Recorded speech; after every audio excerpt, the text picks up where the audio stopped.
वो मैं कह रहा था कि मुझे और अजीत भैया और मोहन भैया को काम के सिलसिले से गांव से दूर शहर जाना होगा। हाँ, मैं भी यही बताने वाला था कि काम के सिलसिले से हम तीनों भाई बाहर जा रहे हैं। हम पवन को भी अपने साथ ले जाते, पर उसकी पत्नी प्रेग्नेंट है, तो उसका पत्नी के साथ रहना बहुत जरूरी है। फिर पवन अकेले पड़ जाता, इसलिए विजय को भी उसके साथ छोड़कर जा रहे हैं। वैसे आप लोग लौटेंगे कब तक शहर से? अभी कुछ नहीं पता, अभी तो हम पहली बार शहर जा ही रहे हैं। देखेंगे वहाँ के तौर तरीके, काम धंधे कैसे हैं, जैसा रहा वैसा बताएंगे तुम्हें। ठीक है। अगले दिन तीनों भाई पैसे कमाने गांव से शहर निकल जाते हैं। वहीं पवन और विजय गांव में ही फसल की कटाई का काम करते हैं। ऐसे कुछ दिन गुजरते हैं और अब मानसून शुरू हो जाता है। तभी एक दिन पांचों बहू नदी के पास बैठकर कपड़े और बर्तनों को धो रही होती हैं कि अचानक तेज आंधी और बिजलियां कड़कती है और बारिश शुरू हो जाती है। अरे ये अचानक मौसम कैसे खराब हो गया? चलो फटाफट घर के अंदर चलो। अदिति तुम पेट से हो, हल्के कदम से चलना, कहीं बारिश में तुम्हारे पैर न फिसल जाएं। हाँ मैं आराम से ही जाऊंगी, आप लोग भी आइए। अब पांचों बहू नदी से फटाफट काम खत्म करके अपने घर में आती है। अरे ये बारिश तो रुकने का नाम ही नहीं ले रही। अगर थोड़ी देर और यूं ही बारिश आती रही तो हमारे घर में बारिश का पानी भर जाएगा। तभी बारिश में भीगते हुए पवन और विजय भी घर आते हैं। अरे आप लोग ठीक तो है ना? बाहर बारिश बहुत तेज हो रही है, रुकने का नाम ही नहीं ले रही। अदिति तुम ठीक तो हो ना? हाँ मैं ठीक हूँ। अच्छा आप बैठिए, मैं आप लोगों के लिए गर्मा गर्म चाय बना देती हूँ। देखो अदिति, चाय बनाने के लिए लकड़ी नहीं है, थोड़ा बारिश रुकने दो, फिर मैं और शिवानी जंगल से लकड़ियाँ ले आएंगे। कुछ देर बाद बारिश थम जाती है। इसके बाद शिवानी और पूर्वी जंगल में लकड़ियाँ काटने आती है। अरे बाप रे, ये जंगल तो दिन पर दिन विशाल ही होता जा रहा है। देखो कितने सारे मजबूत पेड़ हैं यहाँ पर।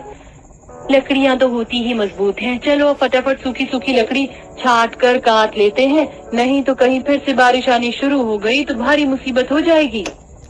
अब पूर्वी और शिवानी जंगल में लकड़ियाँ काटना शुरू करती हैं कि अचानक मौसम बिगड़ता है और तेज तेज बारिश आनी शुरू हो जाती है। हे भगवान, जिसका डर था वही हुआ। ये मानसून भी ना हम गरीबों को ले ही डूबेगी। सच कहा तुमने, अगर इसी तरह बारिश आती रही तो हमारे घर की दरारों से बारिश का पानी अंदर भरने लगेगा। शिवानी ये सब कह ही रही होती है कि तभी वो देखती है कि दो बंदर बड़े से पेड़ घर में घुस रहे होते हैं। अरे पूर्वी, वो देखो, वो बंदर कैसे इस बारिश में खुद को बचाकर अपने पेड़ घर में जा रहे हैं। अरे बेचारी क्या करेंगे, इस बारिश के कहर से इंसान इतनी परेशान है, फिर ये तो बेजुबान जानवर है। शुक्र है इनके पास पेड़ों का मजबूत घर है, वो भी पेड़ की ऊपरी सतह पर। इस तरह तो इन जानवरों को न बारिश का खतरा है न बाढ़ का। एकदम सही कह रही हो तुम। अच्छा चलो, बारिश थम गई है। हाँ बारिश थम तो गई है, पर हमारी कटी हुई लकड़ियाँ सभी गीली हो गई। अब इन्हीं लकड़ियों को लेकर घर जाना होगा।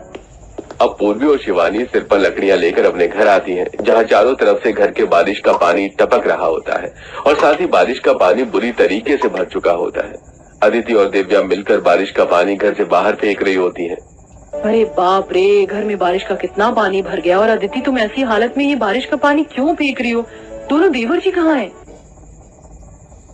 वो दोनों खाने का सामान लेने बाजार गए हुए हैं। अच्छा ठीक है, कोई बात नहीं, लाइए ये बाल्टी मुझे दीजिए और आप घर के अंदर बैठिए। अब धीरे धीरे बारिश रुकती है और दोनों ही बहुएं मिलकर घर का सारा पानी बाहर फेंकती हैं।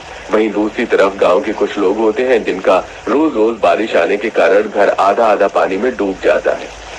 अब मैं अपने छोटे छोटे बच्चों को लेकर कहाँ जाऊँ? इस बारिश के कहर ने तो मुझे गरीब से मेरा घर ही छीन लिया। पूर्वी और शिवानी गांव के लोगों पर बारिश का कहर पड़ता देख अब और ज्यादा घबरा जाते हैं, जिसके बाद वो पेड़ घर की चर्चा अपने घर में करते हैं। हमें तुम्हारी बात सुनकर तो अच्छा लग रहा है, पर सोचकर काफी अजीब। क्या सच में पेड़ पर भी घर बन सकता है?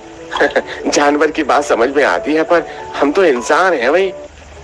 देखिए इतना मत सोचिए, एक बार कोशिश करके देखते हैं। अगर कोशिश सफल रही तो हम लोगों का बारिश और बाढ़ का खतरा हमेशा के लिए खत्म हो जाएगा। और मैं कौन सा जिंदगी भर उस पेड़ में रहने की बात कर रही हूँ। जब मानसून चला जाएगा तो हम वापस अपने घर में लौट आएंगे।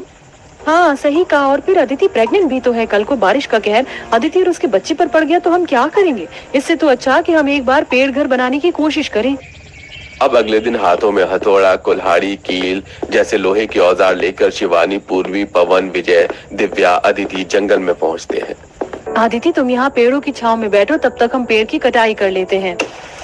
अब अदिति को बिठाने के बाद वो सभी मिलकर पेड़ के बीच से कुल्हाड़ी की मदद से कुरेदने लगे और बड़ा परिवार होने के कारण वो कई पेड़ों को कुरेद कर गड्ढे करके पेड़ घर बनाने का सोचते हैं और फिर सभी मिलकर पेड़ के बीचों बीच ऊपरी सतह पर कुल्हाड़ी से लकड़ियों को तोड़ तोड़ कर पेड़ घर तैयार करते हैं और साथ ही वो अपने पेड़ घर के सामने एक सुंदर सी लकड़ियों की सीढ़ी भी बनाते हैं ताकि उन्हें पेड़ के ऊपरी सतह पर जाने में किसी भी तरह की कोई परेशानी ना हो। इसके बाद वो सभी राशन, खाने पीने का सामान, कपड़े, बर्तन सब कुछ उठाकर अपने पेड़ घर में ले आते हैं और सीढ़ियों की सहायता से पेड़ के ऊपरी सतह पर बने हुए घर के अंदर घुसते हैं। पांचों बहुएं अपने पेड़ घर के दरवाजे पर खड़ी होती हैं। हमारी मेहनत कामयाब हो गई। ये पेड़ घर कितना खूबसूरत लग रहा है। पेड़ घर की ऊपरी सतह से नीचे नदी देखने में कितना अच्छा लग रहा है। शिवानी, तुमने सही कहा था, बारिश के कहर से खुद को बचाने के लिए पेड़ घर एक सही तरीका है। अब मैं भी बहुत निश्चिंत हूँ इस पेड़ घर में आकर, वरना वहाँ उस घर में तो मुझे हर पल हर दिन बस बारिश के कहर का डर लगा रहता था और अपने आने वाले बच्चों की भी चिंता सताती रहती थी। अब पांचों बहू बारिश के कहर से खुद को बचा के अपने पेड़ घर में बेहतरीन जिंदगी गुजार रही थी। वहीं दूसरी तरफ गांव के अन्य सदस्यों पर बारिश का कहर टूट टूट कर पड़ रहा था। वो बेघर हो गए थे, कई घर बारिश में डूब गए थे और हर दिन इस तरह की बारिश और आंधी तूफान आने की वजह से गांव की नदी का बांध भी एक दिन टूट जाता है, जिससे गांव में बाढ़ आ जाती है। गांव के सभी लोग बौखला जाते हैं, उन्हें समझ में नहीं आता कि अब वो लोग कहाँ जाएं। वहीं पेड़ घर पर रहते हुए पांचों बहू का पेड़ भी आधा आधा पानी में डूब जाता है। तभी पूर्वी पेड़ घर से नीचे झांकते हुए कहती है, भगवान का शुक्र है कि सही वक्त पर हमने ये पेड़ घर बनाकर तैयार कर लिया। देखो बारिश का कहर कितनी जोरों से पड़ रहा है, नदी का बांध भी टूट चुका है, हमारे आधे आधे पेड़ भी बाढ़ में डूब चुके हैं। शुक्र है कि हम पेड़ की ऊपरी सतह पर रह रहे हैं। सही कहा, जिस पेड़ घर की वजह से हमारी जान बची हुई है। अब बारिश और बाढ़ से अपनी जान बचाते हुए गांव के लोग चलते चलते गांव के जंगल की तरफ आते हैं, जहां वो जंगलों में पेड़ पर बने घर को देखकर हैरान रह जाते हैं। अरे बाप रे, ये पेड़ के बीचों बीच इतनी ऊंचाई पर ये पेड़ घर कैसे बन गया है भाई? असंभव, ये किसका घर है? सुखी इतना कहता ही है कि इतने में पांचों बहू अपने अपने घर से कहती है, जी ये पेड़ घर हमारा है और हाँ, पहले हमें भी ये पेड़ घर बनाना असंभव लगा था, पर हमने कोशिश की और हमारी कोशिश कामयाब हो गई। तुम्हारी कोशिश काफी बेहतरीन है, इस तरह तो तुम्हारे इस पेड़ घर में बारिश को कहर भी नहीं पड़ेगा। जी हाँ, बिल्कुल सही कहा आपने। अरे तो हमें भी बताओ ना ये पेड़ घर बनाने का तरीका, क्योंकि उस बारिश के कहर में तो हमारा भी घर पानी में डूब चुका है। क्यों नहीं, जरूर हम आपकी भी मदद करेंगे पेड़ घर बनाने में। अब वो सभी गांव वालों के साथ मिलकर उनके लिए भी पेड़ घर बनाकर तैयार करती हैं, जिसके बाद गांव का हर एक सदस्य उस पेड़ घर में बारिश के कहर से बचकर रहने लगता है। कुछ समय बाद उन पांचों पत्नियों के पति भी शहर से वापस आ जाते हैं। हमारे पीठ पीछे इतना सब कुछ हो गया, पर कोई बात नहीं, अब हम शहर से वापस आ गए हैं ना, अब सब ठीक हो जाएगा। हाँ, सही कहा। अब हम अपने लाए हुए पैसों से अपने पुराने घर की अच्छे से मरम्मत करवाएंगे और मानसून रुकते ही अपने घर लौट चलेंगे। अब गांव का हर एक सदस्य पूरे मानसून बारिश के कहर से खुद को बचाकर पेड़ घर में रहते हैं और कुछ समय बाद जब धीरे धीरे मानसून का महीना खत्म होने लगता है और गांव में भरा पानी सूखने लगता है, तो वो लोग अपना अपना पेड़ घर खाली करके अपने पुराने घर लौट आते हैं। वहीं पांचों बहू के पति अपने पुराने घर की मरम्मत करवाकर अब एक बेहतरीन जिंदगी गुजारने लगते हैं। साथ ही अदिति भी अपने घर में सुंदर से बेटे को जन्म देती है। बरसात में रोज रोज तीखे पकौड़े बनाने वाली देवरानी जेठानी। कितना सुहाना मौसम हो रहा है, इस बरसात में तीखे पकौड़े खाने को मिल जाए तो हो मजा आ जाएगा। कितनी तेज बारिश आ रही है, अगर अभी इस वक्त में कार में नहीं होती तो गर्मा गर्म रसोई में आलू गोभी पालक पनीर प्याज जैसे कई सब्जियों के तीखे पकौड़े बनाकर खाती। कुछ देर बाद रीता और अनीता अपने ससुराल पहुंचती हैं। हाँ बहू रानी, घर के अंदर आओ। अगले दिन सुबह अनीता और रीता दोनों अपनी पहली रसोई का खाना बनाने के लिए रसोई में आती हैं, जहां वो खिड़की से देखती हैं कि तेज तेज बारिश हो रही है। तभी दोनों देवरानी जेठानी एक साथ कहती हैं, अरे बारिश, अब तो गर्मा गर्म तीखे पकौड़े खाने चाहिए। क्या कहा जेठानी जी? पकौड़े? आप भी? हाँ देवरानी जी, मुझे भी बरसात में तीखे पकौड़े खाने बहुत पसंद है। लो जी, ये तो सोनी पर सुहागे वाली बात हो गई। चलिए फिर मिलकर बनाते हैं दोनों देवरानी जेठानी बरसात में तीखे तीखे पकौड़े। हाँ तुम सब्जियां काट लो, मैं हरी मिर्च लाल मिर्च सिलबट्टे पर पीस देती हूँ, इससे पकौड़े में तीखापन और भी अच्छे तरीके से आएगा। अब अनीता लाल और हरी मिर्च को सिलबट्टे पर पीस लेती है। इसके बाद रीता उन सभी मिर्चियों को पकौड़े के बैटर में मिलाती है और गर्मा गर्म तीखे पकौड़े बनाकर तैयार कर लेती है और कुछ देर बाद उसे डाइनिंग टेबल पर परोसती है। अरे पकौड़े, अरे वाह, इतने सारे तरह तरह के पकौड़े। पर बहू, आज तो तुम्हारी पहली रसोई थी। हाँ, और हमारे यहाँ तो पहली रसोई में मीठा बनाया जाता है। मुझे तो लगा था कि बहू के हाथ से खीर खाने को मिलेगी। बहू, ये पकौड़े किस लिए बनाए हैं? वो माँ जी, बाहर बरसात हो रही है ना, और बरसात के मौसम में पकौड़ी नहीं खाए तो क्या खाए। बात तो सही है, चलिए अब पकौड़े खाते हैं। अब जैसे ही परिवार वाले पकौड़े खाना शुरू करते हैं, वहीं शिखा जैसे ही पहला बाइट पकौड़े का मुंह में लेती है तो फौरन उसे उगल देती है। भाभी, ये पकौड़े बनाए हैं या बम का गोला? इसे खाकर तो मेरे कान से धुआं निकल गया। बहू, ये कैसा पकौड़ा बनाया जिसमें मिर्च के सिवा कुछ स्वाद ही नहीं आ रहा? ये कैसे पकौड़े बनाए आप दोनों ने? इतना तीखा? अरे हमारे परिवार में कोई इतना तीखा नहीं खाता, हम लोग सिंपल खाना खाते हैं। सिंपल खाना खाना तो ठीक है, पर पकौड़े वो तो बरसात में तीखे ही अच्छे लगते हैं। हाँ जेठानी जी, एकदम सही कहा आपने, बरसात में तो तीखे पकौड़े ही खाए जाते हैं। अब दोनों बहू का पहला दिन होता है, इसीलिए घर वाले कुछ नहीं कहते। इसी तरह अगले दिन दोनों देवरानी जेठानी शाम को छत पर कपड़े उतारने जाती हैं कि तभी आसमान में बिजली कड़कती है, चारों तरफ काले बादल आते हैं और तेज तेज बारिश होने लगती है। अरे देवरानी जी, सारा टाइम क्या कपड़े उतारने में ही निकाल दोगी? देखो क्या कितनी तेज बारिश हो रही है, चलिए फटाफट तीखे तीखे पकौड़े बनाकर खाते। हाँ हाँ जेठानी जी, जल्दी चलिए। अब एक बार फिर अनीता सभी हरी मिर्च, लाल मिर्च को सिलबट्टे पर पीसती है। वहीं रीता पनीर, प्याज, गोभी, पालक जैसे कई सब्जियों को काट कर उसमें सूखी लाल मिर्च का पाउडर और अनीता का दिया हुआ हरी मिर्च, लाल मिर्च का पेस्ट पकौड़े के बैटर में मिलाकर तीखे तीखे पकौड़े तलने लगती है। वहीं डाइनिंग टेबल पर बैठा सारा परिवार पकौड़े की खुशबू सूंघकर, आज फिर मुझे पकौड़े की खुशबू आ रही है, बाहर बरसात भी हो रही है। क्या कहा? बरसात? अरे कहीं आज फिर इन दोनों देवरानी जेठानी ने बरसात में अपने तीखे तीखे पकौड़े न बना दिए हों। अरे नहीं, रोज रोज तीखे पकौड़े कौन खाता है, आज कुछ और बना होगा। तभी सामने से अनीता और रीता अपने हाथ से सभी को गर्मा गर्म पकौड़े परोसती हैं। आज फिर से पकौड़े? जी, बरसात हो रही थी ना, तो सोचा पकौड़े ही बना ले। अब एक बार फिर पूरा परिवार दोनों बहू के हाथ के तीखे पकौड़े खाने शुरू करते हैं। तभी उनका माथा, नाक, गाल सब लाल पड़ जाता है और कानों से धुआं निकलने लगता है। हाय हाय दैया, जानकी तेरी इन दोनों बहू ने तो आज फिर पकौड़ों में ठोक ठोक कर रगड़ रगड़ कर मिर्ची डाला हुआ है। इसे खाकर तो मेरे पेट के पुर्जे पुर्जे हिल गए। बहू, तुम्हारे हाथ के ये रोज रोज तीखे पकौड़े खाकर तो मेरा पेट गैस का गोदाम बन गया है, किसी दिन फट जाएगा। हमसे नहीं खाए जाएंगे ये तीखे पकौड़े, तुम ही खाओ। अब सभी लोग भड़क कर डाइनिंग टेबल से उठकर चले जाते हैं। तभी दोनों देवरानी जेठानी पकौड़े को खाती हुई, जेठानी जी कहाँ तीखे हैं पकौड़े? मुझे तो लगता है इसमें अभी और मिर्ची की कमी है। हाँ सही कह रही हो देवरानी जी, मुझे भी ये कुछ खास तीखा नहीं लग रहा है। कल से मिर्ची की पूरी बरनी ही बेसन में लपेट देंगे। अब ऐसे ही बरसात में दोनों देवरानी जेठानी रोज रोज तीखे पकौड़े बनाती थी, जिसे खा खा के पूरा परिवार परेशान हो गया था। तभी एक दिन निधि और शिखा अपने दोस्तों के साथ कॉलेज से भीगती हुई घर आ रही होती हैं। अरे शिखा, निधि, बारिश तो बहुत तेज हो रही है, चलो हम भी तुम्हारे साथ तुम्हारे घर ही चलते हैं।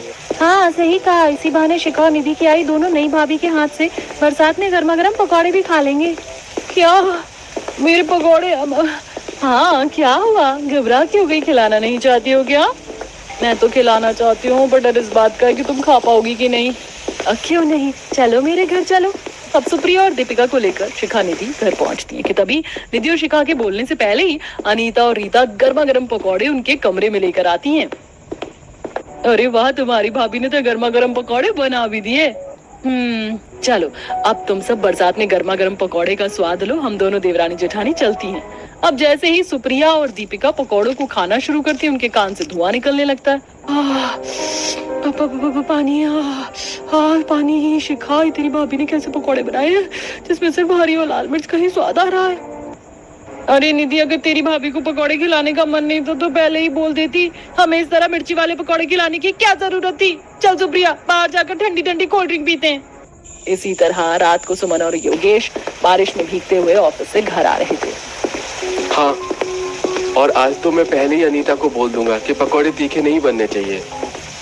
अब योगेश सुमन चिकन शॉप से चिकन खरीद के घर आते हैं। अनीता, बाहर तेज बारिश हो रही है, तुम गर्मा गर्म चिकन के पकौड़े बना दो। बहू पकौड़े बनाती है तो बना, पर ये तीखे नहीं बनने चाहिए। हाँ ठीक है। दोनों देवरानी जेठानी रसोई में आकर, जेठानी जी क्या सच में पकौड़े तीखे नहीं बनाओगी? देवरानी जी, आपको लगता है कि हम रोज रोज तीखे पकौड़े खाने वाली देवरानी जेठानी इस चिकन का फीका पकौड़ा बनाएंगी? अब दोनों देवरानी जेठानी ससुराल वालों के इतना समझाने के बाद भी चिकन पकौड़े में भी भर भर के मिर्च डालती है और कुछ डाइनिंग टेबल पर परोसती है। योगेश बड़े ही शौक से चिकन पकौड़ा उठाकर खाता है कि तभी पीछे पैन से उसे तेज खांसी होने लगती है। पानी पानी पानी। बेटा तू ठीक तो है ना? इतना समझाने के बाद भी तुम लोगों ने इतने तीखे पकौड़े बनाए हैं। नहीं तो हमने तो बहुत कम मिर्ची डाला था, क्यों जेठानी जी? हाँ डाला तो कम था, शायद आपके मुंह में छाले आ गए होंगे इसीलिए आपको ये तीखा लग रहा है। भाभी, पकौड़े पूरे परिवार को तीखे लग रहे तो क्या सबके मुंह में एक साथ छाले आ गए? अब पूरा परिवार रोज रोज अपनी दोनों बहू के तीखे पकौड़े को खा खा कर परेशान हो गए थे। तभी एक दिन बरसात में भीगती हुई छाता लेकर सरला जानकी के घर आती है। अरे सरला, इतनी बारिश में क्या हुआ?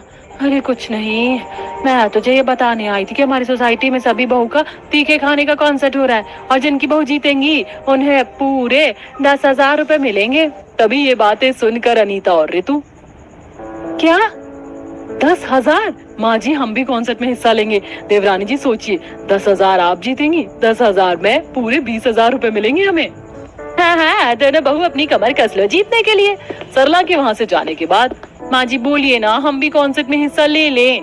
हाँ हाँ ले लो, पर एक शर्त पर, अगर तुम इस कॉन्सर्ट में हार गई तो तुम कभी अपने ससुराल में तीखा खाना नहीं बनाओगी। तीखा खाना बनाने में तो हम चैंपियन हैं। हाँ माँ जी, हमें आपकी ये शर्त मंजूर है। 2 दिन हल्की हल्की बारिश में सोसाइटी की सभी बहुएं घर के बाहर हो रहे स्पाइसी फूड कॉन्सर्ट में एक फेमस शेफ के लिए अपने तीखे पकवान बना रही होती हैं। देवरानी जी, पूरी कोशिश करना, हमें इस तीखे पकवान के चैलेंज को जीतना है। अब कुछ देर बाद सोसाइटी की सभी औरतें फेमस शेफ को अपना स्पाइसी फूड बनाकर खिलाती हैं। अमेजिंग मिसेस तान्या, आपका खाना बहुत अच्छा बना है। कुछ देर बाद अनीता और रीता का खाना भी शेफ के आगे सर्व किया जाता है। कितना बकवास खाना बनाया है।